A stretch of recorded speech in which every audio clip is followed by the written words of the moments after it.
Western Kentucky Derby, and of course, it's not coming out here to the track on backside without seeing the governor.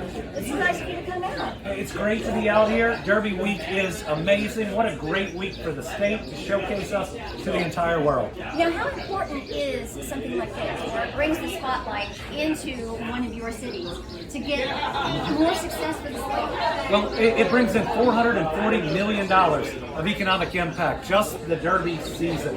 And then we've got millions upon millions of people watching, hundreds of thousands of people here. It's a special day. It helps us grow business all the other days of the year. We are blessed to have an event like this in Kentucky and to have it every single year. Talked to some people earlier who had transplanted from Illinois. They're like, it's such a nice, just everything. The mood is nice. There's things that go on, but the people in general are so great, and they love it. Well, we're growing. We're growing as a state. We talk about building our new Kentucky home, where the pace of business is fast, but the pace of life is just right. See, when people think about moving their next business, they're also thinking about moving their family. So we've got a world-class workforce, but at the same time, it's a wonderful place to live and to raise your kids.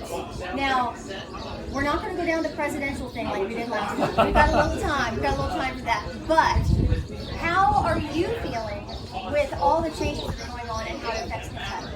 Well, I'm really concerned. I'm concerned because the president's tariff policy is impacting large business. You saw UPS announce 20,000 individuals are going to get laid off. I'm seeing it in small businesses because they import materials from China and other places and don't have a U.S. supplier they can or can't do it affordably, and they're starting to lay off people.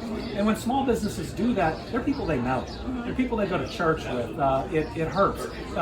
Families are starting to see costs go up on things like car seats. And when you're so excited about having kids, that financial hit is real. I remember it. And now it's that much tougher. So I hope they'll reverse course because it's not good policy and it's hurting our people. Well, speaking of the people, on both sides of the aisle, what is your advice for people in the Commonwealth?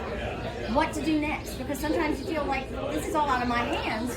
What can I do to be successful? Well, the way that we bring our country together is we focus on those nonpartisan things that lift everyone up and leave no one behind. Because when people wake up in the morning, they're not thinking about their party, they're thinking about their job and whether they make enough to support their family, their next doctor's appointment for themselves or their parents or their kids, the roads and bridges they drive, the public school their kids go to, and public safety in their community. And if not just Democrats, but if Republicans would focus on that too, we find a lot of common ground. We turn down the temperature, we heal the country, and we wouldn't be yelling at each other. We've got enough of that. The only yelling we need to do is white horse is going to win. That's right. As they come down the stretch, we can shout as loud as we want to. Awesome. Well, thank you so much for stopping by. We appreciate Thank you. And happy Derby. Happy Derby.